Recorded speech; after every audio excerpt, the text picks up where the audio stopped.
मेहनत कर पड़ता है जी जान से तपना, तभी पूरा होता है एक बढ़िया नौकरी पाने का सपना। आज बात करेंगे ड्रीम जॉब ड्रीम कंपनी में कैसे मिले। 10 पॉइंट दूंगा, 10 पॉइंट स्टेप वाइज दूंगा। मैं Vivek Bindra, founder and CEO बड़ा बिजनेस डॉट कॉम। उससे पहले 3 सिनेरियो समझिएगा। पहला सिनेरियो, जो काम करने में आपको बहुत मजा आता है और आपको अच्छे से करना भी आता है, लेकिन अगर उसके पैसे अच्छे नहीं मिले आपको तो आप जिंदगी भर गरीब रह जाएंगे। दूसरा सिनेरियो लेते हैं, जो काम करना आपको अच्छे से आता है, उसके पैसे भी मिलते हैं, लेकिन आपको प्यार नहीं है उस काम से, आपको मन नहीं करता वो काम करने को, तो आप जिंदगी भर बोर होंगे। और तीसरा सिनेरियो, जिस काम से आपको प्यार तो है, बाजार में उसकी तनख्वाह भी मिलती है, लेकिन आपको करना अच्छे से आता नहीं है, तो फिर आपको नौकरी नहीं, वो तो खाली एक सपना है, वो ड्रीम जॉब नहीं है, खाली ड्रीम है। बात समझते हैं कि 10 पॉइंट क्या किया जाए, एक अच्छे से आपको जॉब कैसे मिले।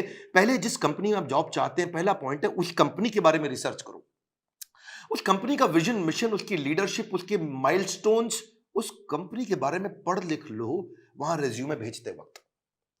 नौकरी.com पे बहुत सारी अपॉर्चुनिटीज आपको मिलेंगी, लेकिन पहले कंपनी की वेबसाइट, इंटरव्यू में जाने से पहले उसके सोशल मीडिया, उसका एंगेजमेंट, mouthshut.com, glassdoor.com, उसका लिंक्डइन, उसके सारे गूगल पे सब चीजें, जितना ज्यादा आप इंटरेस्टेड होंगे उतना आपका कैंडिडेचर इंटरेस्टिंग हो जाएगा। जब आप इंटरव्यू में मिलते हैं ना लोगों से, if you are interested in the company, they will see you as interesting for the company. Company research के बाद दूसरा पॉइंट, जॉब डिस्क्रिप्शन को समझिए। जॉब डिस्क्रिप्शन की डिटेल मांगिए। आपका केआरए क्या होगा, केपीआई क्या होगा, आपसे क्या एक्सपेक्ट किया जा रहा है कंपनी में, यह मांग लो। अगर यह समझ में आ जाए कि कंपनी आपसे चाहती क्या है, करवाना क्या चाहती है, जॉब का डिस्क्रिप्शन, आपका केआरए की रिस्पॉन्सिबिलिटी एरिया, आपका केपीआई की परफॉर्मेंस इंडिकेटर, आपसे क्या एक्सपेक्ट किया जा रहा है इस रोल में, अगर वो मिल जाएगा तो पूरा ग्रिप आ जाएगा आपका इंटरव्यू में। तीसरा, अब जो इंटरव्यू लेने वाला है उसकी डिटेल निकाल लो। एचआर से जब आप बात करेंगे, पूछेगा आपका इंटरव्यू कौन लेंगे, उस इंटरव्यूअर का अगर आपको नाम मिल जाता है तो लिंक्डइन पे उसका प्रोफाइल खोल लीजिए। देखिए उसने क्या पोस्ट शेयर किया है, क्या आर्टिकल शेयर किया है, क्या उन्होंने कोई ब्लॉग शेयर किया है, उसके बारे में अगर आप तारीफ करेंगे या उसकी डिटेल उनको इंटरव्यू में बताएंगे, तो वो आपकी आई फॉर डिटेल को बहुत पसंद करेंगे। मेरे साथ भी होता है कई बार, जब कोई मुझको इंटरव्यू देने आता है, बोलता है सर मैं तो आपका बहुत बड़ा फैन हूं, मैं तो आपके सारे वीडियो देखता हूं, तो मैं पूछ लेता हूं टॉप 5 वीडियो कौन से देखे थे जो आपको बहुत पसंद आए और मैंने उसमें क्या बताया। पता चल जाता है कि आदमी झूठ बोल रहा है या सच बोल रहा है। अगर डिटेल में लिया अपने इंटरव्यूअर को पहचान, तो अपने इंटरव्यू को बना लो को सुपर आसान। इसको क्या कहते हैं, failing to plan means planning to fail. Plan करके जाइए, इंटरव्यूअर के बारे में पढ़ के जाइए। अब्राहम लिंकन भी बोला करते थे ना कि अगर मुझे पेड़ काटना हो, मेरे पास 8 घंटे हों, तो 6 घंटे तो मैं केवल धार लगाऊंगा, 2 घंटे में पेड़ काट दूंगा। 6 घंटे धार क्या लगाऊंगा, मतलब क्या, इतनी तैयारी कर लूंगा कि 2 घंटे में पेड़ अपने आप कट जाएगा। आसान है, लेकिन थोड़ा इसको समझ के जाओ। इंटरव्यूअर क्या क्वेश्चन पूछ सकता है आपसे, कि अपने बारे में बताओ, पूछेगा आपसे पॉपुलर क्वेश्चन क्या, आपको क्यों हायर करें, आपकी स्ट्रेंथ्स क्या है, आपकी लीडरशिप स्किल्स के बारे में बताइए, आपके पास एक्सपीरियंस नहीं है, आपको क्यों हायर करें। इस तरह अगर आप अपनी तैयारी करके जाएंगे, मजा आएगा। चौथा पॉइंट, एम्प्लॉयर सेंट्रिक रहिएगा। इस चौथे पॉइंट में ध्यान रखना, इंटरव्यूअर आपकी मानसिकता को जरूर चेक करता है। अपने आंसर्स को ऐसे कस्टमाइज करिए, आप आत्म प्रेरित, सेल्फ मोटिवेटेड दिखने चाहिए। एक एम्प्लॉय मानसिकता का होता है, एक इंट्राप्रेन्योर मानसिकता का होता है।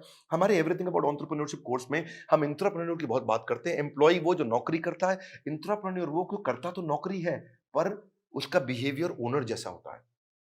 वो प्रॉब्लम पे फोकस करेगा, एम्प्लॉय इंट्राप्रेन्योर एक्शंस पे फोकस करेगा।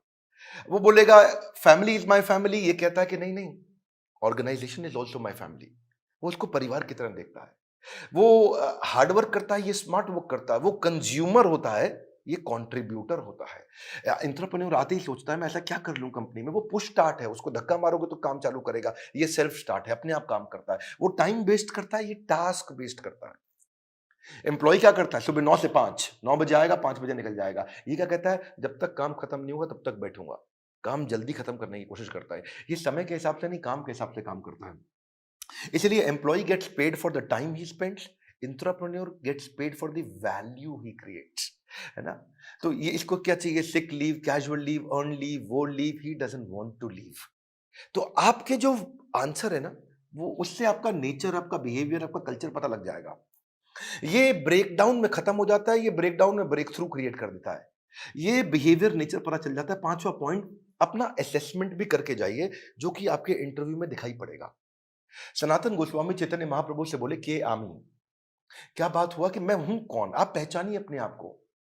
कृष्ण ने भी गीता के अंदर बहुत बात किया, ये आपको पोजिशनिंग में हेल्प मिलेगा। आपको आप एक्शन मैन है, पीपल मैन है, आइडिया मैन है, प्रोसेस मैन है, आपकी मेजर स्ट्रेंथ्स क्या है, उसको स्किल के साथ मैच कर लीजिएगा।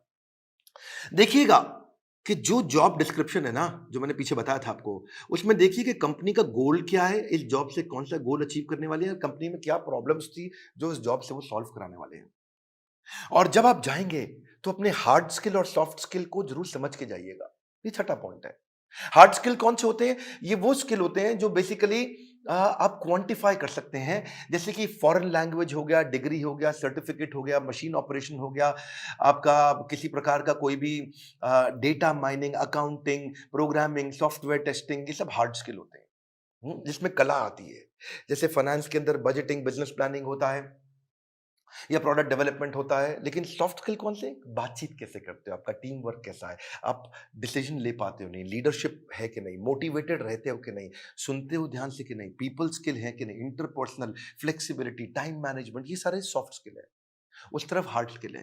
तो पहले से ही चेक करके जाइए, क्योंकि आपका see he who speaks without attentive ear is mute. क्या मतलब हुआ? जो बिना सुने बोलता रहता है, बोलता रहता है, जो बिना सुने बोलता रहता है, वो सबसे बड़ा गूंगा होता है। उसके बोलने का कोई फायदा नहीं है।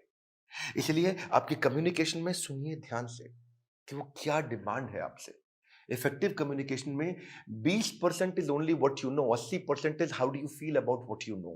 कैसे आप उसे कम्युनिकेट करते हैं। सीधे बैठिए, हमेशा स्माइल मेंटेन करिए। ऐसा करके आराम से रिलैक्स होकर के बैठने वाला तो जमेगा नहीं ना। कॉन्फिडेंट और इंफॉर्मेटिव लगते हैं जब आप अच्छा कम्युनिकेशन और सॉफ्ट स्किल मैनेज कर पाते हैं। सातवां है, अब मौका ढूंढिए कि आप भी कोई ऐसा क्वेश्चन करें जिस क्वेश्चन से इंटरव्यूअर को लगे यार ये आदमी बुद्धिमान है। एक बात बताऊं आपको कि knowledge is having the right answer, but intelligence is asking the right question. ज्ञानी व्यक्ति के पास उत्तर होता है, पर बुद्धिमान व्यक्ति के पास प्रश्न होता है। अगर आपने कोई ऐसा प्रश्न किया जिस प्रश्न से वो बहुत इंप्रेस हो सकता है, जैसे आप उनसे पूछिए इस बारे में, इस रोल से आप कौन सी प्रॉब्लम सॉल्व करना चाह रहे हैं, इस रोल के माध्यम से आप कौन सा गोल अचीव करना चाह रहे हैं, इस रोल से आप मेरी परफॉर्मेंस को कैसे इवैल्यूएट करेंगे। कितना पावरफुल आप प्रश्न पूछते हैं, ये भी सामने वाले को इन्फ्लुएंस करता है। आठवां, सैलरी नेगोशिएशन की बात आए तो बहुत जोर मत डालिएगा। अनरियलिस्टिक सैलरी हाइक से सामने वाला समझ जाता है ये केवल पैसे के लिए नौकरी करने आया है, ये वैल्यू नहीं क्रिएट कर पाएगा। इसलिए वैल्यू क्रिएशन पे फोकस करिए, वैल्यूएबल अपने आप आएगा। मैं इसमें आपको हमारे जो दूसरे डायरेक्टर हैं संजय कथोरिया जी, इनका आपको 2015-16 का एक्सपीरियंस शेयर करता हूं। एक बार ये श्रीलंका में एक कंपनी के चेयरमैन के पास इंटरव्यू देने गए और कंपनी के चेयरमैन ने इन्हें एक ही बात पे इनकी मर्जी की सैलरी दे दी। और वो क्या बात थी? जब उन्होंने पूछा क्या सैलरी लोगे, तो ये कहते हैं I believe in creating value and then sharing value. क्या मतलब हुआ इसका? कि मैं पहले 100 दिन आपके लिए वैल्यू क्रिएट करूंगा, अगर वैल्यू क्रिएट हो गई बढ़िया, तो उसके बाद आप उस वैल्यू को शेयर कर देना मेरे साथ, तब आप तनख्वाह मेरे हिसाब से दे देना। अभी आपको जो समझ में आता हो आप दे सकते हो मुझे, लेकिन मैं वो काम करके दिखाऊंगा, वो वैल्यू क्रिएट करूंगा, तब मैं वैल्यूएबल डिमांड करूंगा। Create value then share value. ये बात सामने वाला इतना इंप्रेस हुआ, बोला कोई बात नहीं, 100 दिन की बात की है, आज ही बता दो क्या तनख्वाह लोगे। जब आप वैल्यू क्रिएट करने पे फोकस करते हो, पहले कहते हो मैं वैल्यू क्रिएट करूंगा, बाद में अपना शेयर लूंगा, इससे सामने वाले को आप पे बहुत कॉन्फिडेंस आ जाता है। सैलरी नेगोशिएशन पे बहुत फोकस मत करिए, मेन मुद्दा समझिए, वैल्यू क्रिएशन पे फोकस करिए। सैलरी नेगोशिएशन अपने आप हो जाएगी जब वैल्यू क्रिएशन का सामने कॉन्फिडेंस आ जाएगा कि आप करके क्या दिखा सकते हैं जॉब में। 9वां पॉइंट, अपने रेज्यूमे पे ध्यान दीजिएगा। ये हालांकि मैं थोड़ा पहले भी बता सकता था 9वां पॉइंट, पर ध्यान रखिए अपने लाइवली और एक्शन ओरिएंटेड वर्ड लिखिए। रेज्यूमे लंबा मत बनाइए, 6 पेज, 8 पेज, 10 पेज का, क्योंकि जो रिक्रूटर होता है या जो इंटरव्यूअर होता है वो उसके पास ज्यादा समय नहीं है देखने के लिए। बुलेट पॉइंट्स में लिखिए ताकि मैक्सिमम चीजें कैप्चर हो जाएं कम समय में। सीक्वेंस के अपना एक्सपीरियंस लिखिए, और अगर एक्सपीरियंस ज्यादा नहीं है तो कोई बात नहीं, आपने आज तक जो भी कहीं पे थोड़ा बहुत इंटर्नशिप भी किया है तो वो भी डालिए। एक कवर लेटर अगर आप बना सको ना, तो वो गेम चेंजर होता है अपनी एग्जैक्ट पोजीशनिंग के लिए। कि आपके पास स्किल है और कंपनी को ये जरूरत है, तो कंपनी की जरूरत और आपके स्किल कैसे मैरी कर सकते हैं आपस में, कैसे मैरिज होगी। तो एक छोटा सा कवर लेटर आधे पेज का 8-10 लाइन का बना सकें अगर आप तो।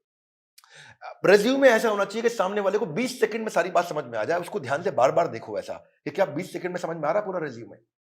रेज्यूमे में बहुत डिटेल लिखने में सफलता नहीं है, किसी के पास टाइम नहीं है आज डिटेल में पढ़ने के लिए।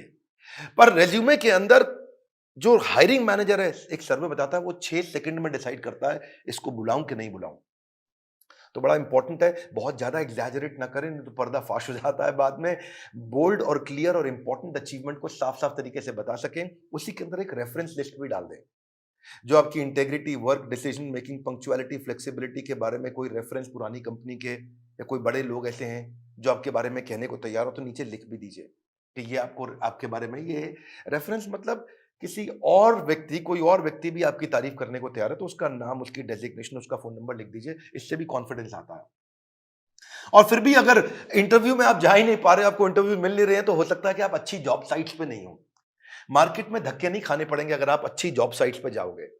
इसमें आपको फ्री ऑफ कॉस्ट बहुत सारी अपॉर्चुनिटी मिल जाती है, ऑटो नोटिफिकेशंस मिल जाते हैं, अपने आप नोटिफिकेशन आते रहते हैं, एम्प्लॉयर खुद ही आपके पास आ जाता है अगर आप अच्छी जॉब साइट्स पे जाते हो। इसमें प्रीमियम सर्विसेज भी होती हैं। बड़ी पॉपुलर जॉब साइट्स में shine.com, naukri.com, Times Ascent, Times job और मॉन्स्टर है। लेकिन अगर आप नए हैं तो freshers world, fresherslive.com, Internshala internship पे काम कराती है, या freelancer.com, indeed.com। अगर आप नए हैं तो इन पे जाइए। बेरोजगार खेल रहे हैं स्मार्टफोन पर ताश, ये वीडियो उनको शेयर करें, दिशा मिल सकती है बड़ी खास। मैं एक बात और बताऊंगा, हमारे प्रॉब्लम सॉल्विंग कोर्स के अंदर हमने पूरा का पूरा कोर्स ही इसके ऊपर बना रखा है, और एवरीथिंग अबाउट एंटरप्रेन्योरशिप को भी अब 2 हिस्से में डिवाइड कर दिया है। अगर आप नए हैं, इंट्राप्रेन्योर बनना चाहते हैं, या आगे चल के स्टार्टअप शुरू करना चाहते हैं, तो एवरीथिंग अबाउट एंटरप्रेन्योरशिप का एक हिस्सा आपको काम आएगा। और दूसरा जो बिजनेस कर रहे हैं उनके लिए तो है ही है। मैं फिर से आपको रिक्वेस्ट करूंगा कि बेरोजगार खेल रहे हैं स्मार्टफोन पर लूडो और ताश, हाँ, वीडियो शेयर करो उनको, दिशा मिल सकती है बड़ी खास। ताश से बात नहीं बनेगी, इस खास दिशा से बात बनेगी। अगर आप नए आए, सब्सक्राइब जरूर करिएगा, लाइक करके उत्साह बढ़ाइए, बोर्ड लाइन नंबर पे फोन करिए, चेक करिए कि कैसे एवरीथिंग अबाउट एंटरप्रेन्योरशिप जिंदगी भर के लिए आपको एक बड़ी दिशा दे सकता है, आपको एक इंट्राप्रेन्योर बना सकता है। किसी को नौकरी मिले ना मिले, इंट्राप्रेन्योर की बहुत कमी है, उसको नौकरी जरूर मिलती है। हमारे साथ जुड़े रहने के लिए, दुनिया का नंबर 1 एंटरप्रेन्योरशिप यूट्यूब चैनल बनाने के लिए, वीडियो को लाइक करके उत्साह बढ़ाने के लिए आप सबको हृदय की गहराइयों से प्रेम पूर्वक बहुत बहुत धन्यवाद।